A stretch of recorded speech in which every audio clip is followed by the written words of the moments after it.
likes to ride, we got no control. Twists and turns gonna take its toll. Okay, Merry Christmas one and all, Happy Holidays and all that stuff. This is the second Christmas episode of Subject to Changes, our podcast, and we're talking about horror movies today, and as always, my co-host and very good friend, Eric Michaelian is here. Hello, Eric. Hello, Geno, and hello to all of our Christmas creatures, our Yuletide Ghoultides, our Saint Nicophiliacs. Ooh, good one. Thank you. So I spent 3 milliseconds on it. That's what she said. Now, we're talking about we have 3 movies. We're talking about Silent Night, Deadly Night, Krampus, and the original Black Christmas. 3 notables of holiday fear, if you will. And I just came up with that one, by the way, but I probably stole it from someone. Now we have Silent Night, Deadly Night, 1984. Eric, very controversial, about a killer Santa, very, very much part of that slasher genre, the slasher craze. We may as well talk about the controversy to begin with, and why don't you explain exactly what the problem was, and why were these housewives and movie reviewers and Mickey Rooney all pissed off? All right, well, yeah, you can't really talk about this movie without talking about the controversy. So an ad for this movie, Silent Night, Deadly Night, which is about a killer Santa Claus, or a killer dressed as Santa Claus, got advertised on television between commercial breaks for Little House on the Prairie, like during daytime television. So parents saw that their children saw this. The children were really upset that they saw a killer Santa Claus, and they protested. They, wrote letters and did one of those like Million Mom Marches or whatever. And yep. They got the advertising pulled out from television on November 15th, which kind of cuts the legs off any holiday movie. Yep. When the movie premiered, they went and protested outside of movie theaters with picketing signs, doing Christmas carols and things like that, bringing their children to sing Christmas carols outside of these movie theaters. And within a week of its release, it was pulled from theaters because moms just get whatever the hell they want. You know, that's complete bullshit, and I'm going to say a few things here. One, Michael Landon, I think his hairstyle back then was scarier than any Christmas trailer could have been. But I do have respect for Michael Landon. I've never heard one bad word about him, and he was in Hollywood. Anyone that has ever said anything about Michael Landon has been positive, except for a critique on his feathering of his hair. And it was the style at the time, man. It was the style at the time. Oh, and you look at Michael Landon, right? He's got the Little House on the Prairie, and he has, like, meeting chicks must be awesome. He say, hey, my house is little, but I got things that aren't little. And boom, well, right from there. What I understand, he was a very religious man. Well, a lot of people say religious, not dead. Fair fact. Or married, not dead. I may have skewed it a little bit. But married to God. He was married to God, hey. And however the Holy Spirit brought him, that's the way I'm sure he went. But these women that were outside protesting, this is the whole thing. Daytime talk shows just kicked into gear, motivating these people to just stay home all day, and they wanted something to do. And so what do? They go after a poor filmmaker that's just trying to get by. And why the hell is Santa sacred? You don't want your kids seeing Santa kill someone? Shut off Little House on the Prairie. Well, that's the thing. It's like there's a big to-do about, earmuffs for your children if they're listening, but like there's a big to-do about a fictional character that, we don't have problems with Santa selling Buicks or Fords come Christmas time.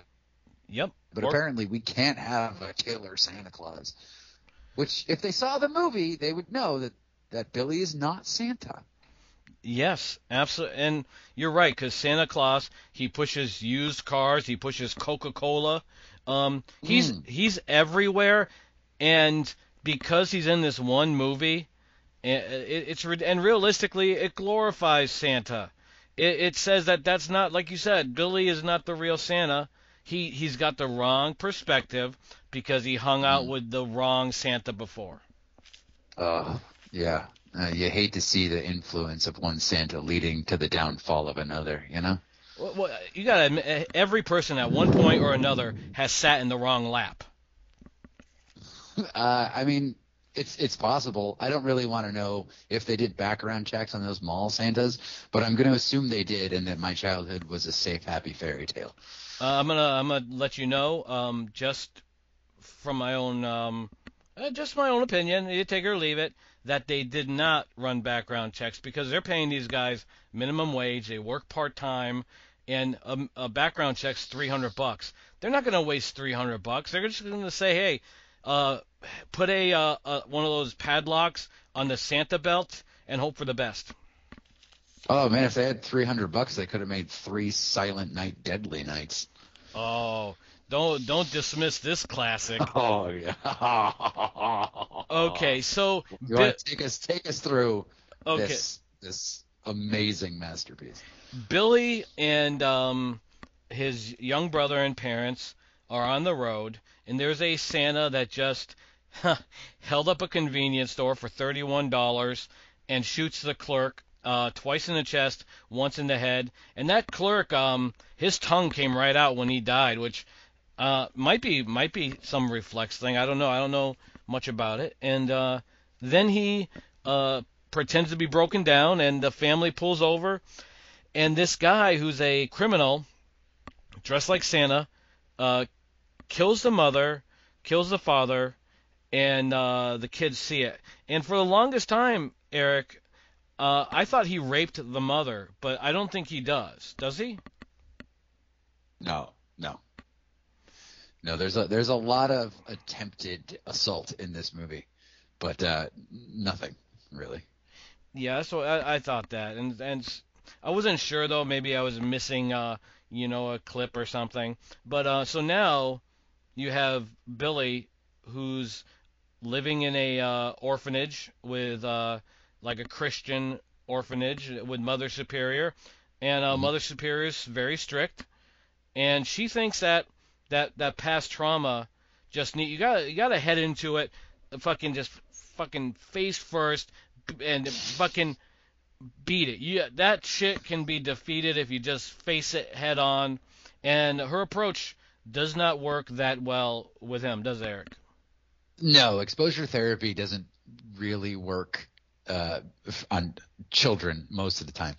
But so he builds up this fear of Santa Clauses because of the horrific accident that happened to him a few years, and then they bring a Santa Claus into the school where they put Billy on Santa's lap. He ends up freaking out and punching Santa Claus in the face.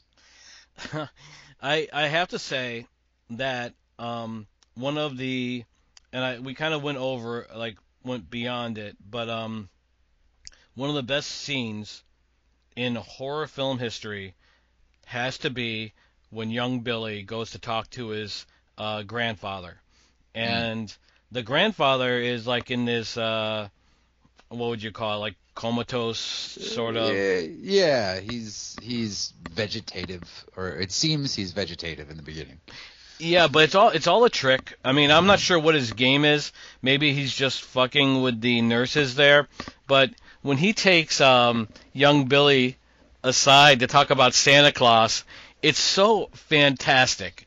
He says, let's see if I find it here, where he's whispering, and he's like, Christmas Eve is the scariest damn night of the year.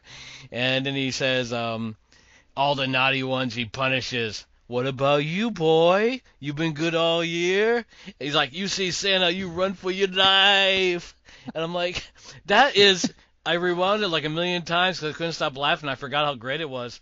That performance, in my opinion, give that guy a bunch of awards. Best elderly Santa discussion of all time. I can't think of another one, so I'll back you on that, man. And I think he was the guy from Back to the Future, the guy who, the Twin Pines farm guy. Oh, Red, I think his name is. the oh the guy Old Man Peabody. That's his name. Old Man Old Peabody. Man Peabody, who owned all of this, had this crazy idea of breeding pine trees. Yeah, Is that him? I think it is him. I'm 99% positive it is him. And in my opinion, I think actually I was about to say he was much worse in Back to the Future, and it was years later. But I want to say both films were 1984. Yeah. So he landed two great film roles, and he really should have went to the creators of Back to the Future and say, "Can I throw in, you better run for your life when Marty drives away?" That would have been fantastic. Now, go ahead. A little crossover appeal. I think so. Now, I have to say, Mother Superior is awesome. Her, because the thing with Mother Superior is that she's not just a villain.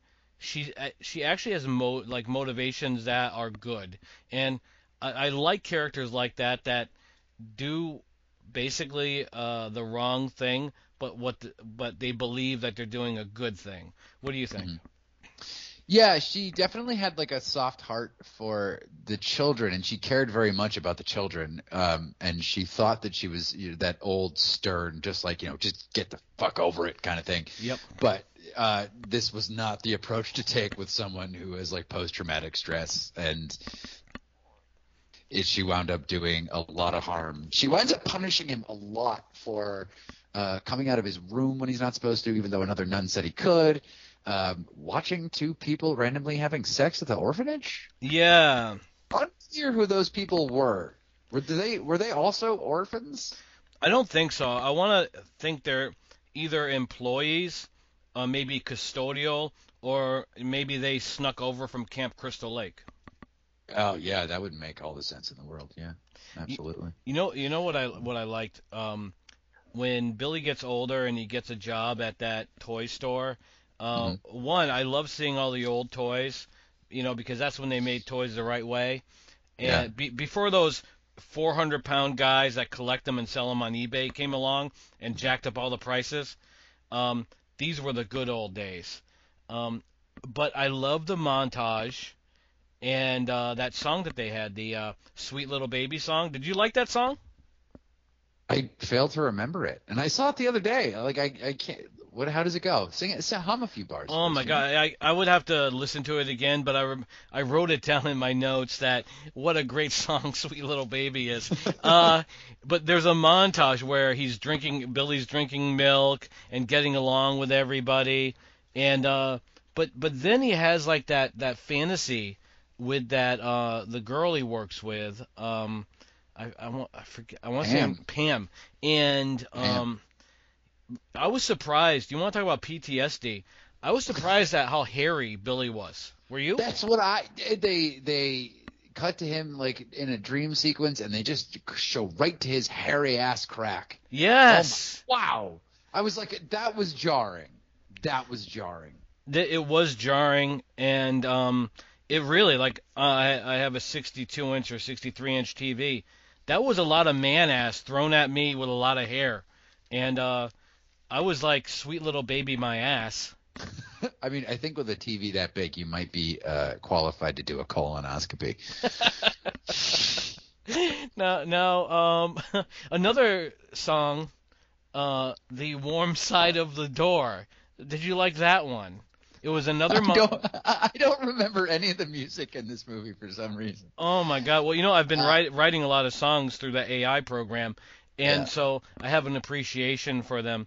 And this song sounded like it was sang by Joe Cocker from Wish.com. Oh yeah. I can totally believe that about this movie completely. Now the Frankie Avalon looking asshole, that guy, 30-year-old teenager, 35-year-old teenager. So Billy's got a coworker who keeps giving him shit for no reason, even though he's like, you're so lazy, and it's like you see this montage of Billy just doing nothing but working diligently and moving boxes and doing this and doing that. And he just keeps giving Billy shit for no reason whatsoever. Yep. Do you like unmotivated bullies in movies? I don't think this one was unmotivated, and I will tell you why. And to answer your first question, I prefer motive every time, unless it's so over the top cartoony that it is almost designed not to make sense. The Frankie Avalon looking guy with the terrible hair, he had a motive because he's like 40. He's working at a toy store, and an 18-year-old comes along and shows him up. He doesn't want, like, he's a lifetime loser, and he sees Billy as someone that's going places. So he's going to try to dismiss him quickly, as well as try to boost his ego as well by trying to get Pam. And we see how that works out. Well, he might have a better career if he did something with his hair. Like, oh, do the Michael Landon hair, you know? Like, that apparently will get you very far in this world. He doesn't have the Michael Landon charm. Like, do you need charm? I thought it was just hair. No, you need the perfect hair, and then you need, like, charm. And you got to hang out with, like, a fat guy with a beard, like that he did in Highway to Heaven. And it all works out. This Frankie Avalon guy, like, as hairy as Billy's ass was, he was a handsome guy, and he was in shape.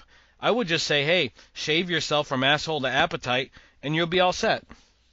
Well, I think that Billy's ass hair had about the same consistency as this guy's head hair, so.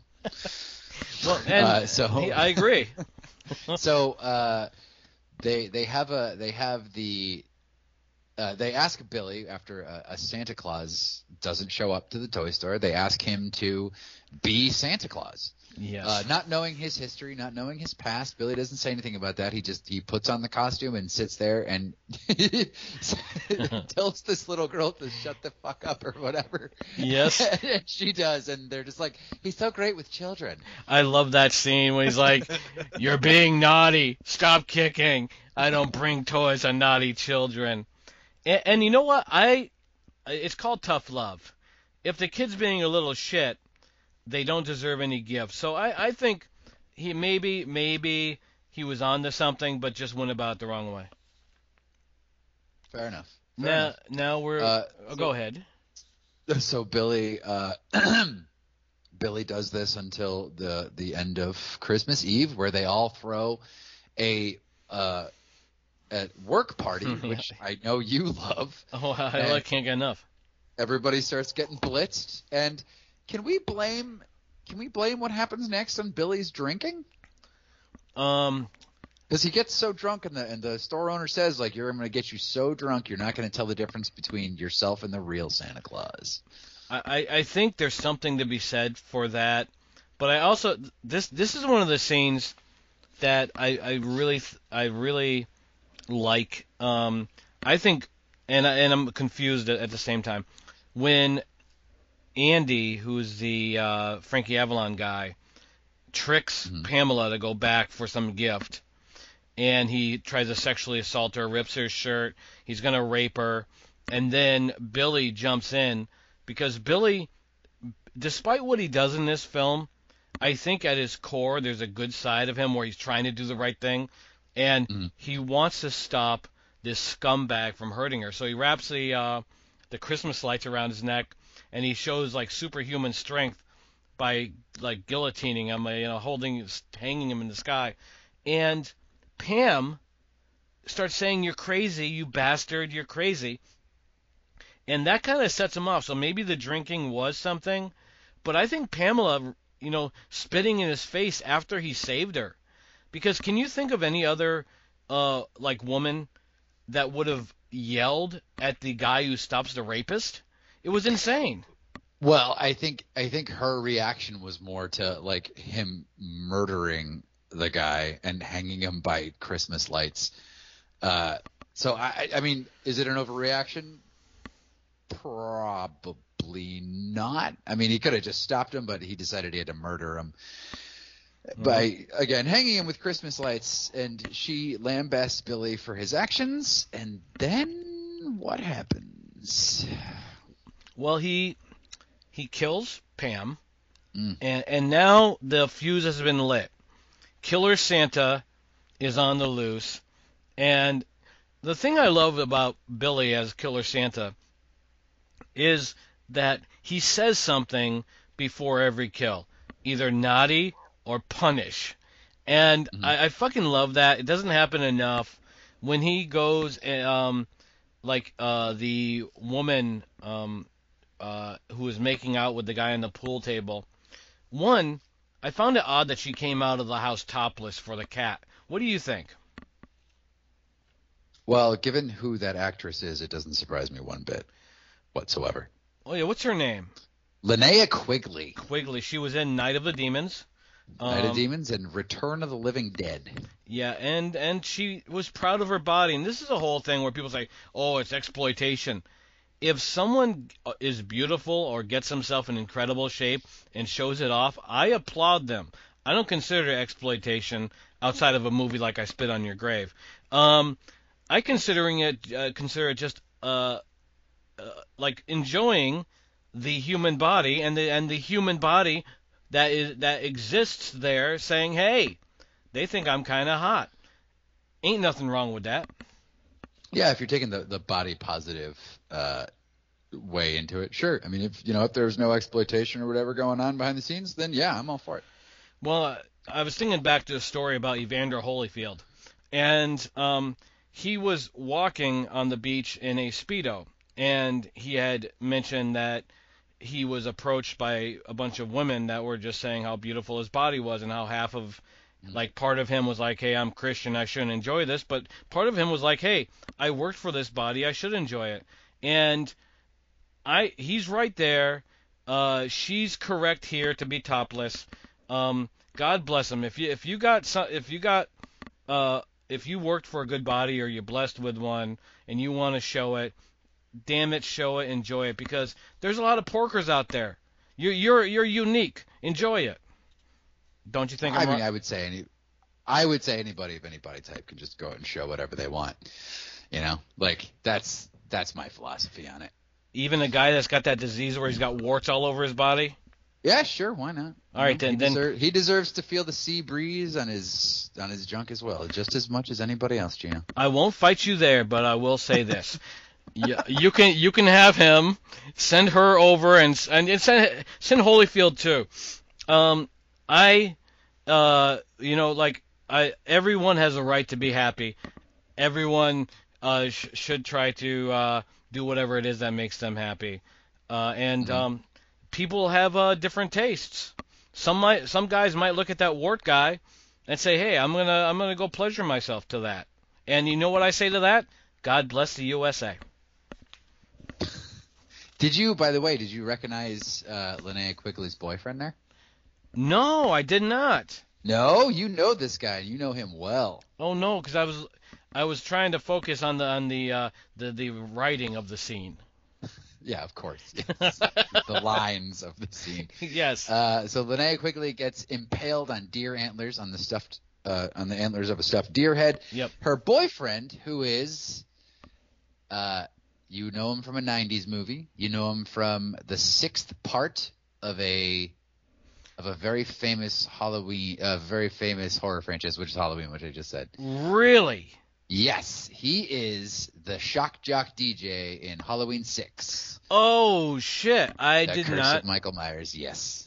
A very good movie. Wow. You make her bark like a dog. They tried to get Howard Stern for that role. I'm kind of glad they didn't. Doesn't have the acting chops of guy whose name I forgot to write down. Let's Yeah. call him Peter Horton. We'll say his name is Peter Horton. I like it.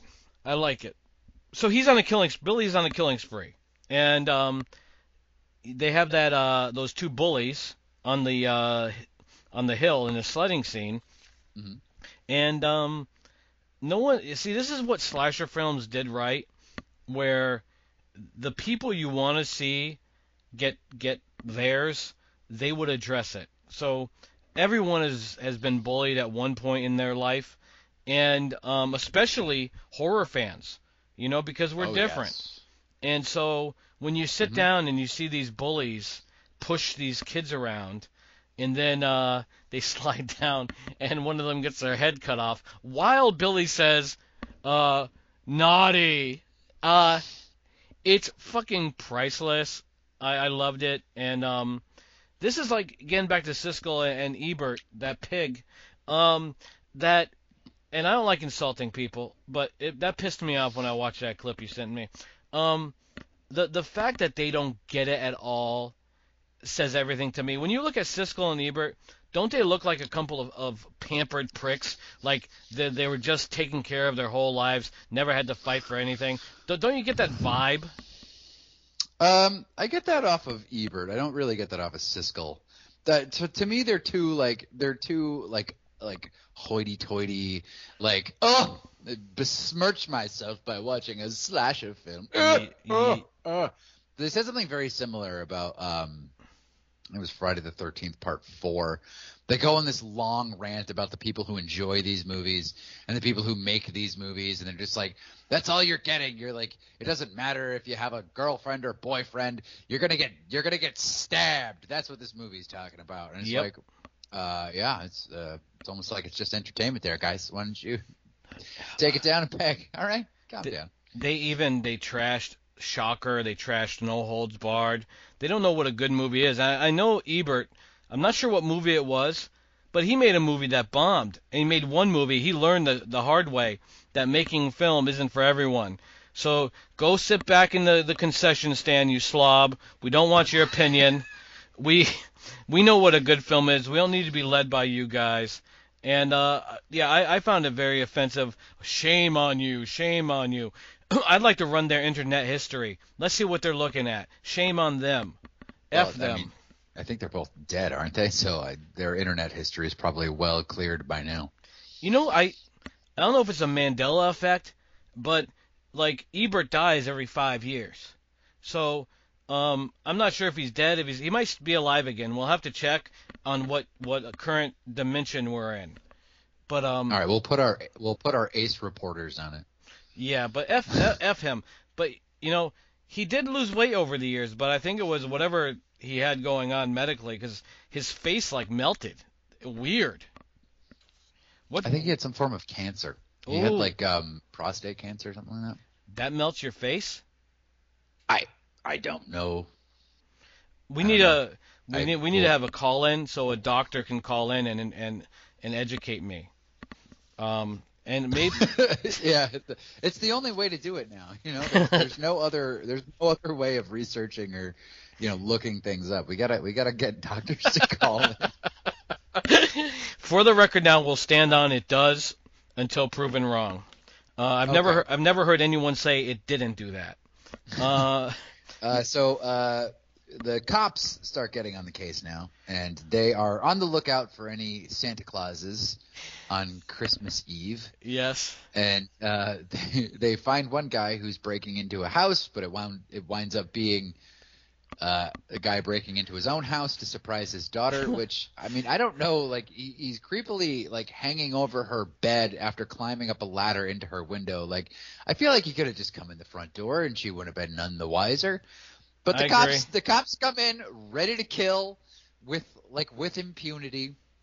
Yes. They don't find Billy. You see a Santa Claus gentleman approaching the orphanage / convent where Billy lived, and you assume it's Billy. The cops come and they gun down Santa Claus in front of a bunch of children. Who, I have to say, in a few minutes after that happens, they take the body away. The kids all seem to have gotten over it. It winds up being the priest of that orphanage who was shot by the cops.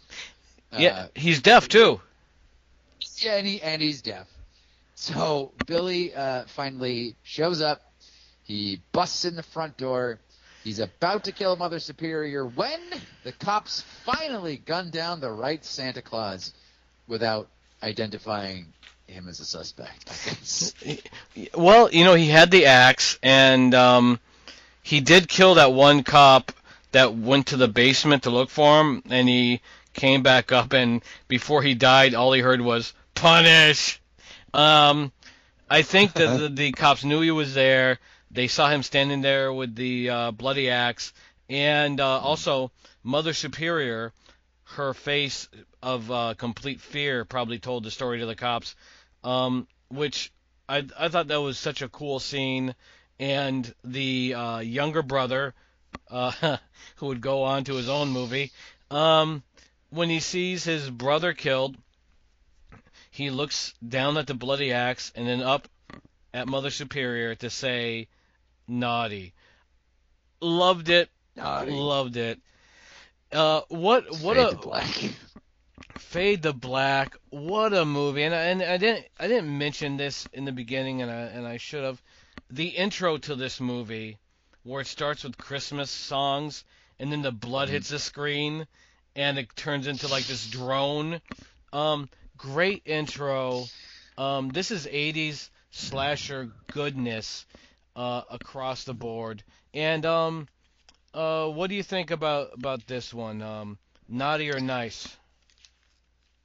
I want to like this movie. I really do.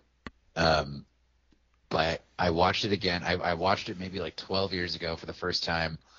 I still had the DVD. I had the unrated DVD where they put all the gore and stuff right back in. Yep.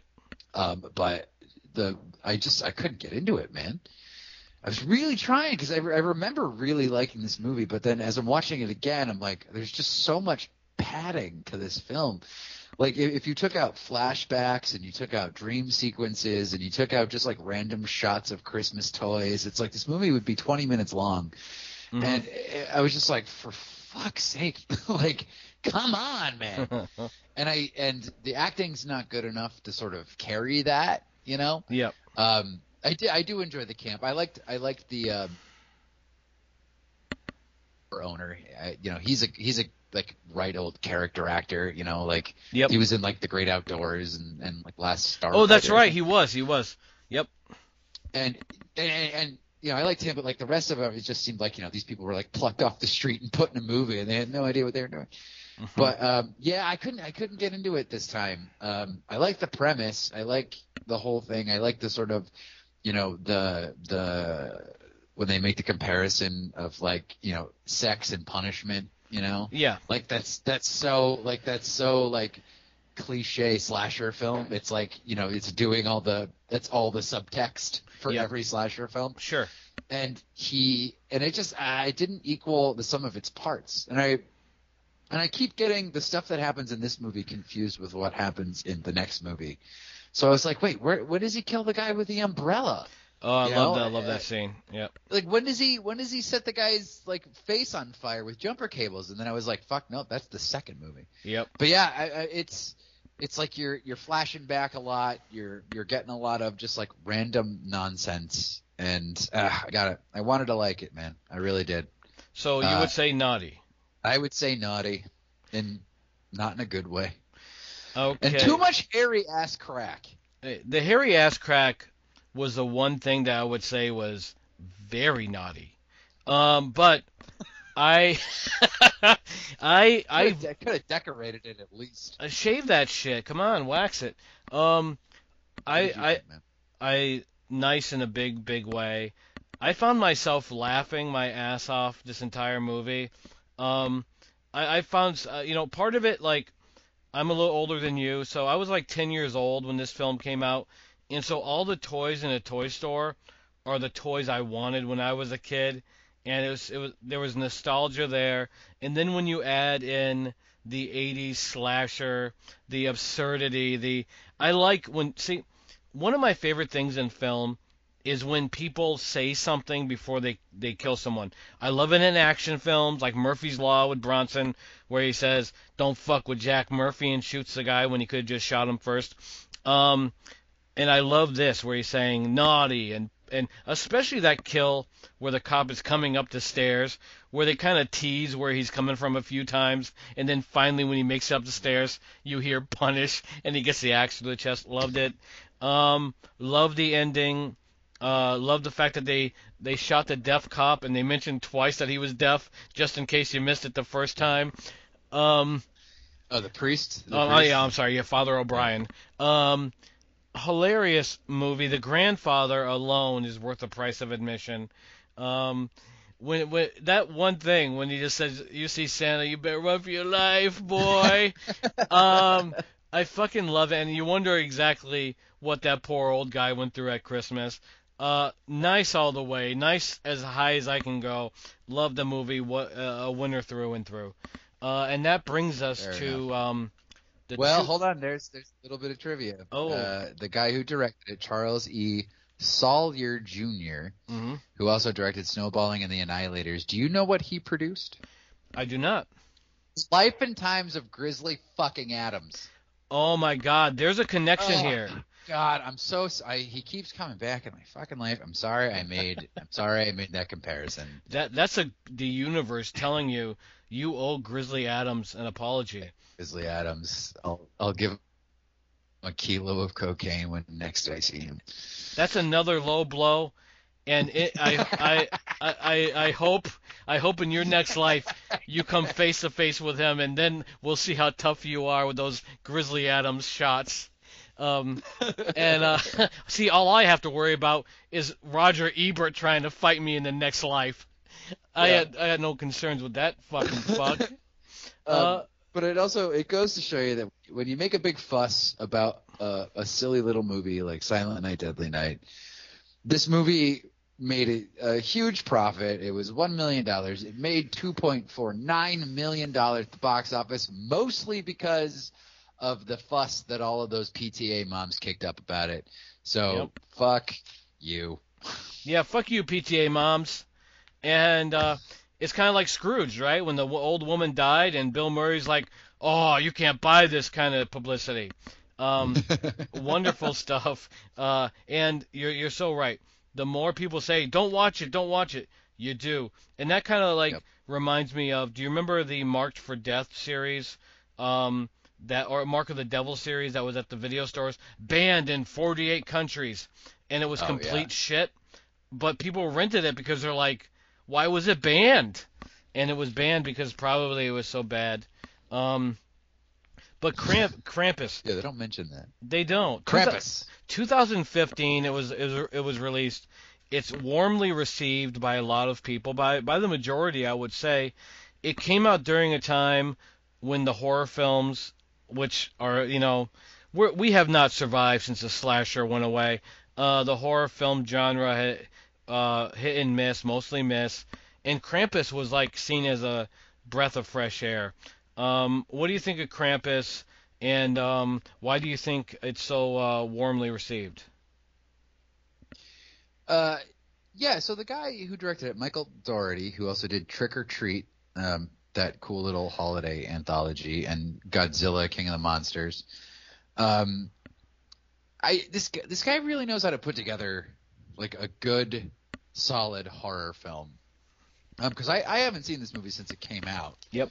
But watching it again, I was like, oh fuck, this movie rocks. It desperately needed an R rating. Yeah, but it was doing some really interesting and cool stuff. It falls apart at the end a little bit, but yep. I think this movie is, you can probably watch it with some older kids. You can sit down and enjoy it. It's creepy, it's weird, it's offbeat. There's a lot of things going on. It has your favorite trope, asshole children. Yeah. Yeah. And I thought it was just a very interesting survival horror Christmas movie. But I'm getting the impression you did not feel the same way. I did not. It's not all bad, but the cast, Adam Scott and Toni Collette, and I forget his name, but the guy who played Howard that was in Anchorman and Final Destination, he's awesome. David Koechner, I think his name is. Koechner? Yeah, Whammy. Yeah, he's awesome. It's a great cast, and it had it's ahead of its time in a way, because it basically you had the right wing and the left wing family members coming together, and I think it didn't have the balls to really flush it out. But I think it would be more impactful now to kind of approach the dysfunctional family idea with the political stuff coming in from both sides, and then finding harmony at the end like they did. I think that it was ahead of its time in that way. but I think this film is really a mixed bag, where Krampus is a great idea for a horror character. It's a great idea for a horror series, but I feel that this film could not make up its mind between horror and Goosebumps. What do we want to be? Yeah, I mean, it definitely had a lot of like kind of horror, how you like a kid would imagine it, like the teddy bears coming to life and clown Jack in the Boxes and things like that. But I feel like since it's a story about a child's wish, so the basic plot is a kid's asshole extended family comes over. They make fun of him for believing in Santa Claus. He tears up a letter he made to Santa, and that is what prompts Krampus to come and sort of take over this town, cause a big blizzard, and then all these like toys and different things come and attack the family, and they have to survive the night. The only person who knows really what's going on is the German grandma, who tells a pretty cool claymation story about when she saw Krampus as a kid, Yes. because her family were assholes. But then, so teddy bears come to life, and a giant clown snake Jack in the Box thing starts eating the cousins, and this kind of shit. And this very sort of Second Amendment right-wing family and comes into the house of this like pretty lackadaisical left-wing family, and they have to sort of come together to survive. And one by one, each of the family members is sort of picked off. And then at the end, the kid tells Krampus he wants his family back. That's his one wish. And then they get to spend Christmas morning with each other. They're all alive again, and they're all in a good mood. But you realize that Krampus has put them in a giant snow globe or something. Yeah, I did like the ending, and I did like what I liked the most about this film was the Tom and Howard dynamic, where Howard is far right leaning. Hunter has a big Jeep and sees Tom as weak, and where Tom kind of sees Howard as like backwoods sort of thing. And then when they started teaming up, you saw how Howard realized he was wrong to think Tom was weak, and how Tom realized he was wrong for seeing Howard as stupid. And Yeah. I liked that a lot. And I liked Max, the kid, a lot. I thought he was great in this. But beyond that, I thought that the film really struggled and didn't know what it wanted to be. Like, it had so much potential, and it kind of, after 20 minutes, I felt it kind of went off the tracks and let's just throw shit at the wall and see what sticks. But this film made me realize something. Toni Collette is fucking awesome. She's such a great actress. Oh yeah. And in this film where she's like telling, you should have Xmas at your trailer and when you waddled in and all that stuff, I thought she was funny and dramatic. And I remember her from Little Miss Sunshine, where she was awesome in that too, where she's so good. And this film, thanks to her, I think takes a step up.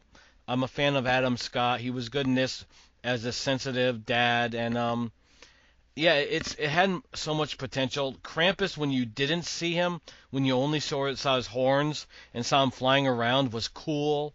I thought his elves were cool, but the gingerbread man and the clown and the bear, yeah, I just kept thinking Goosebumps. Like this CGI shit sucked, and it took away from the vibe. Like, I think they were on the verge of capturing something good and then pulled away from it. Like, maybe there was too many cooks in the kitchen, because I know this film is credited with like 4 or 5 writers, and when you make anything by committee, a lot of times, most of the times, you come away with something that's kind of like this.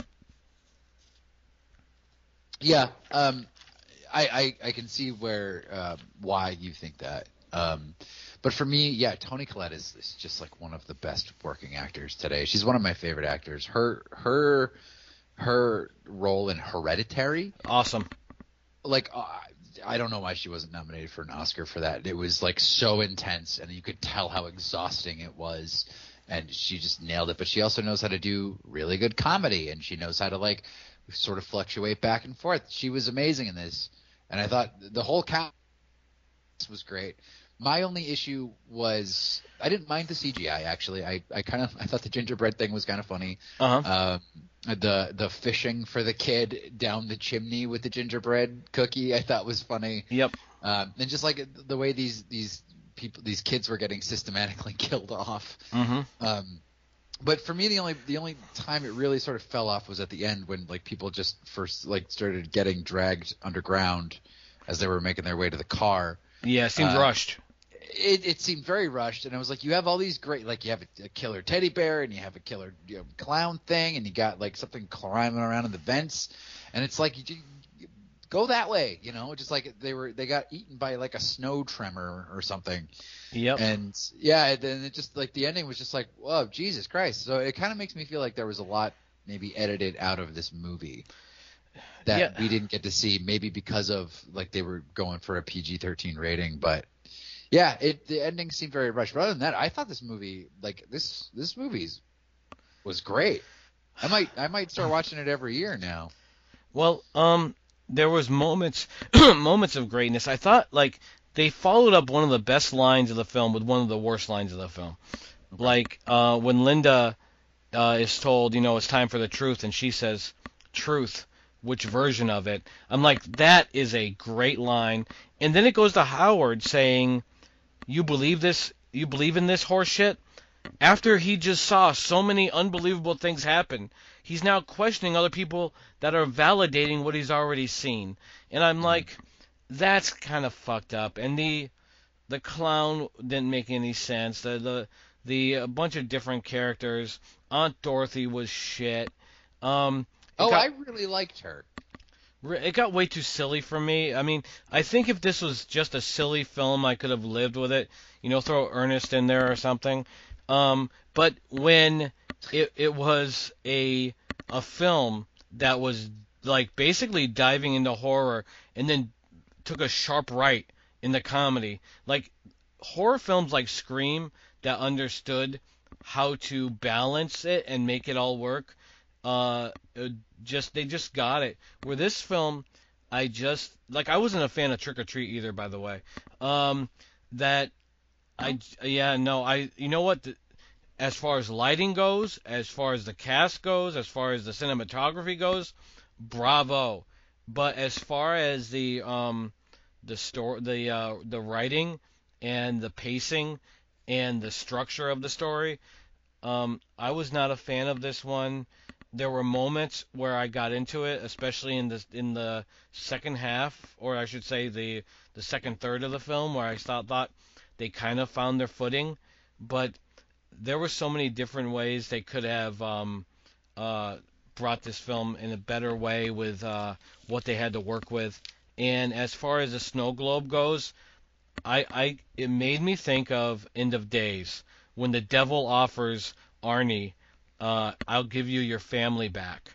And he's like, "Yeah, but it won't be real." And the fact that Max is in this snow globe with these characters, which probably are not his family at all, made me think of that. And that ended this film on a good note for me. I love the ending. I think it's pretty hokey at times and pretty good at times.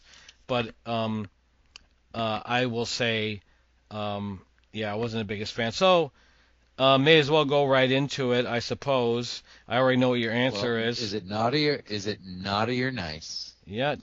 What do you think, Eric? Naughty or nice? And nice. It's good to have sort of an offbeat comedy horror Christmas film. I'd put it in the Christmas rotation. What do you think? Naughty or nice, Geno? Naughty, naughty. There was a few things I really enjoyed. I like the idea of a dysfunctional family coming together through anything to find that Christmas is about love and friendship, and a few things like they did well in here. Like in the beginning, there's a lot of commentary about the Black Friday shopping and people being disconnected from each other through technology. And people also fighting over politics. Like I said, the film is ahead of its time. This film, with a little bit of polish, and maybe not so many writers coming out now could probably hit the mark with both sides. But I think it was lacking. I think it's lazy at times, and to have the cast they have and obviously the resources they had, I think they kind of dropped the ball. And I also think Krampus looked pretty shitty at the end. He looked great throughout until you finally saw what he looked like, and I'm like, it reminded me of fucking Ludo from Labyrinth. Remember that? Ludo down, that guy. So I don't think I've ever seen Labyrinth. don't watch it on a big TV because David Bowie wears these super tight pants and he's not wearing any underwear and you can see his junk the whole time. I'm fine with that. I just don't want to see that dude's hairy ass crack anymore. I don't know. I would take the hairy ass crack over David Bowie's dick in 3D for 2 hours. So you would take bare hairy ass crack versus clothed male genitalia. Got you. Okay. Wait, let me think about it for 5 seconds. Okay, I've thought about it. I've come to a conclusion. Yes. Okay. Mow your lawn, goddammit. Mow that lawn. Yeah, come on, Manscaped. That's what they say, Manscaped, right? That's okay. Yes, that's exactly what it's called. Because, they say what it looks like he has Macy Gray in the leg lock. You ever hear that saying? I'm sure I've heard you say that before, but never outside of you. Okay, so Eric, since we're at the right before the last film, this is typically where we do your 2-minute movie review, where we don't hold you to 2 minutes. But we would love to hear what you have to say. Do you have a movie review for this episode? I watched that movie Carry On, but I saw that you already reviewed it on Scared Stiff. I did. So yeah. I am reaching way back. Actually, I liked that movie. Me too. But I'm reaching way back to the year of 2010 for a movie called Rare Exports. Have you ever heard of this movie? I have heard of it. I don't remember seeing it, but I've heard of it. All right, so it's a Finnish movie, and it's about a young boy who lives in this like mountain village thing, and some men come to excavate something out of the mountain. You find out later that it is the original form of Santa Claus, the kind of Santa Claus that would boil children in oil and tear them apart, the kind that punished naughty children. Beautiful. And so they extract this Santa Claus out of the mountain, but what happens is a lot of the mountain men who are excavating it start turning into Santa Clauses themselves and start finding lost children in the village. Not lost children, but coming after the village children. One by one, the village children are all taken.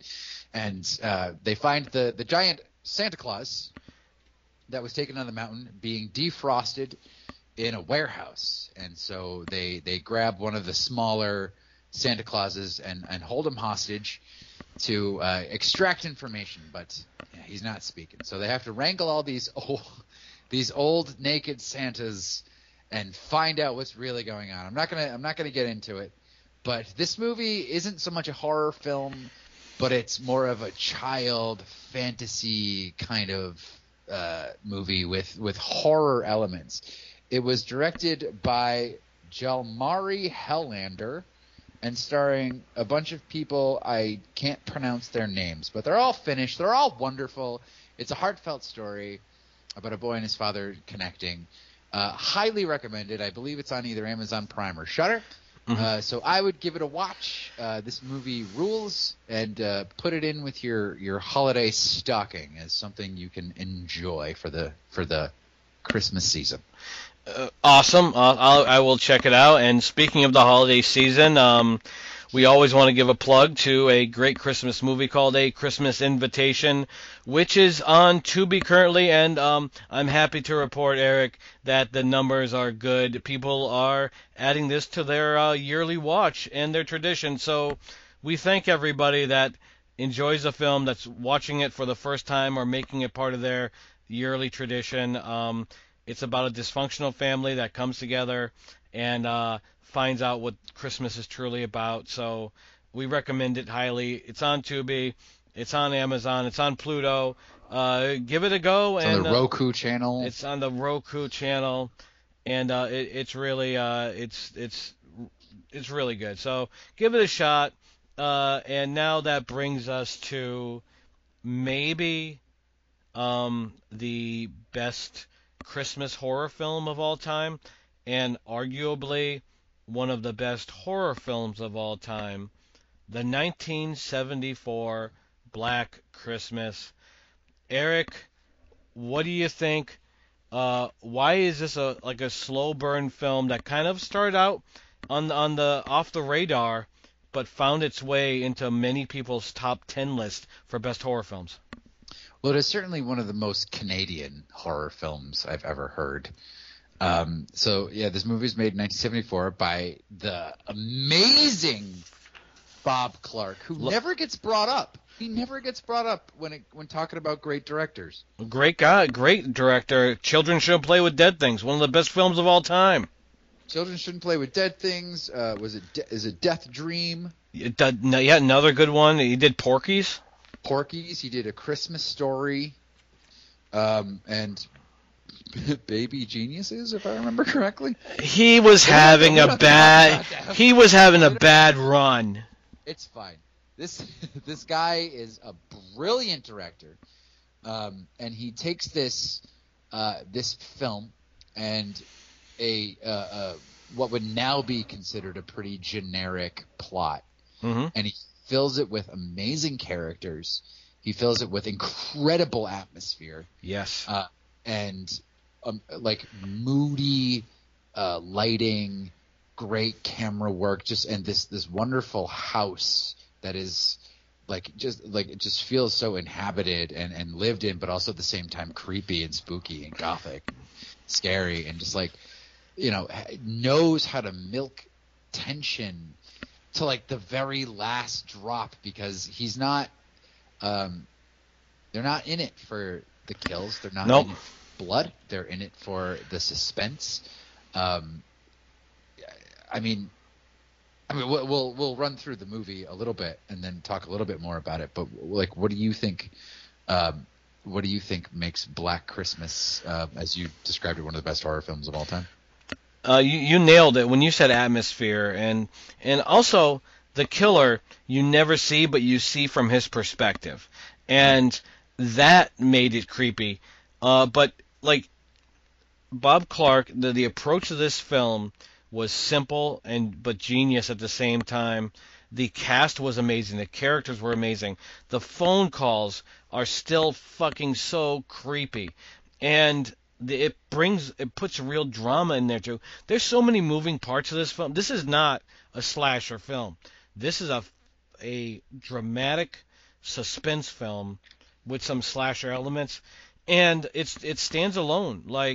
It really is on an island to itself, just a quality film. People that say, horror films are all, gore porn or whatever, they haven't seen this one. This one is the standard for horror films. Quality, atmosphere, great cast, and it's one of those rare films where it gets your heart racing. It's what these modern films lose. The Conjuring 3 is a film, maybe it was 4 or 50, whatever they're on, and where it was going really well with some of the atmosphere, and then they added these CGI demons to it and lost it.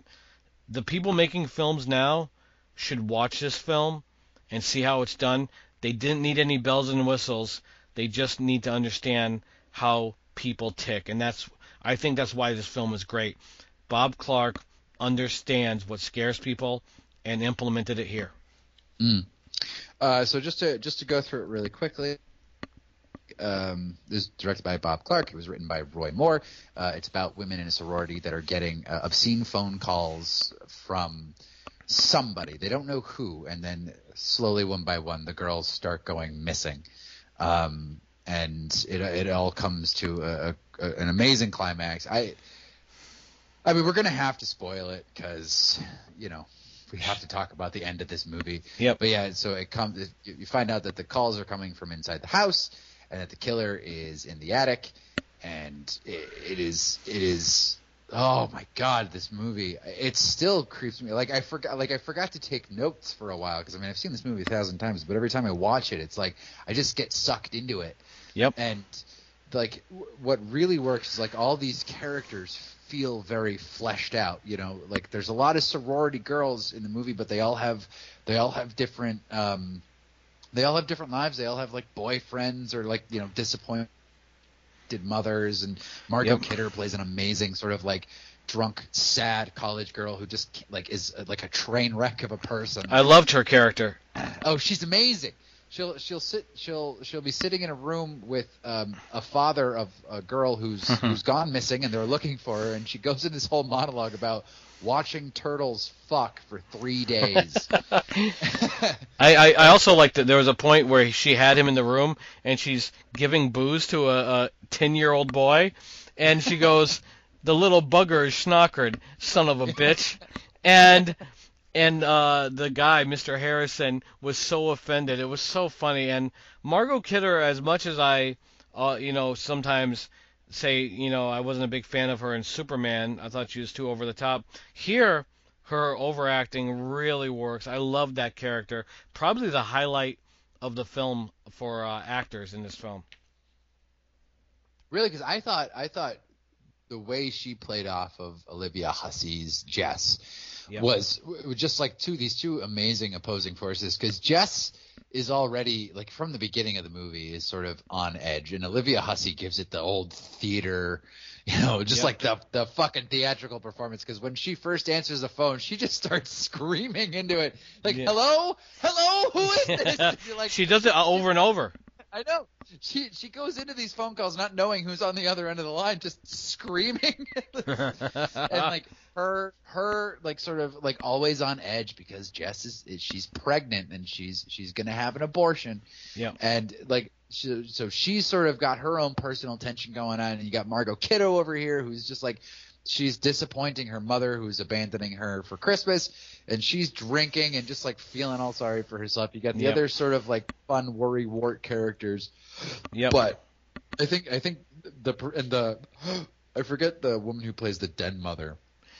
I forget what her name was too, but she was good, and she also had issues. She let everything go, and she was a drinker herself. Hiding booze everywhere. In like the encyclopedia and the toilet tank and somewhere in her coat closet. Yep. Just phenomenal. Everybody in it. John Saxon is in it. That guy. You can't lose. The guy who plays the detective, Sergeant Nash, who's just kind of a Nimrod. Yep. Love him. Phenomenal. The little Canadian guys who come to the sorority window with shotguns to say they're on a search party, and the girls are just like, "Oh, men with shotguns, come on in." It's like, this definitely takes place in Canada. Well, I loved, you brought up Olivia Hussey, who I think is tremendous, and the Jess Peter abortion marriage storyline was awesome. It was really, really cool to like. So dramatic when he's like, I'm giving up this whole pianist job and I want to be a husband, and she's like, I don't want to marry you. And to see him so deflated, I felt so bad for him. And I'm like, what a bitch. But I loved Hussey in this. She was so good. The story was good. And it leads me to Claire, the one that got suffocated in the beginning, her boyfriend. One, he had the best jacket in the world, and two, he was a great character. Storming into the police station, Nash, you son of a bitch, you have a big goddamn mouth, and why does this idiot get away with the things he says? He's just a fixer, and I thought his character was great, added to the the defense against this Moner guy. So this is not empty characters. This is not, as much as I love Friday the 13th, it's not Friday the 13th. This is a well thought out story that everyone can relate to, really. There's something in this film, I think, where anyone that's gone through any relationship or trauma in life can walk away saying, I kind of understand that. But if you say, hey, I understand where the guy on the phone's coming from, you might have problems. Yeah, it's certainly one of those movies that starts with a big cast of characters. There's a lot of going on, but as like more and more people start disappearing from the film, like the plot gets smaller and smaller. And because I mean, there's other things going on. There's like someone killed a girl in the park or something like that, which could not have been. It couldn't have been this guy. Right. So I mean, there's like, and John Saxon is sort of dealing with incompetent cops. He's with Sergeant Nash, who's just like a completely idiot. But like as the plot progresses, it gets more and more focused on the killer. And more and more focused on this caller. And I love movies that sort of take time to show the process of something, like the whole thing about trying to tag the phone call at the phone company. Yep. It's like you got a guy running around just like plugging things into other things and being like, is this it? No, damn it. Like keep him on the line. Yep. Like I love shit like that.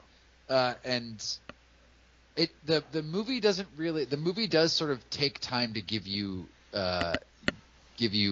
a chance to breathe. Like there's very humorous things, like even sort of like when the girls are being killed, the movie does sort of stop and have like little funny moments, and it does give you room to process, and it does give you room to breathe in the plot.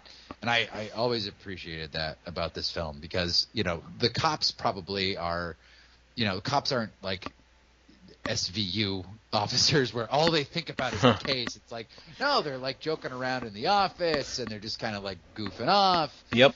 And while they're taking the case seriously, you realize that this is just their job, Mm-hmm. And I love that the movie takes time to have a little bit of humor with these characters, because it's all pretty much character driven humor. It is. Until the end, when Jess learns that the calls are coming from inside the house, and she starts screaming for all the other girls. So, what were some of the parts or shots or whatever that were memorable to you, that sort of stick out from this movie? When he throws a tantrum in the attic, and he's going crazy and using different voices and breaking things, that was so unnerving. The phone calls kept getting me, and what got me the most of this film was how slowly they led you to, like, they allowed you to kind of assume where they were going, and they didn't go there. Like, the ending is a great example of when it's panning around the house and you're waiting for the jump scare, and they kind of give you something different, which was better. So what sticks out to me is the slow burn of this film, where it's kind of like they're just putting these bricks on you, and it keeps weighing more and more and more and more. And before you know it, you're like, part of you wants the movie not to end, and part of you wants to throw on a happy movie. It's such an effective horror film. It's perfect through and through. There's really like no point. I can say like the scary voice over the phone when he tells Margot Kidder at the end of the phone call, when she's like, hey, well, go do this or go fuck yourself, and he's like, I'm going to kill you, in a very serious tone.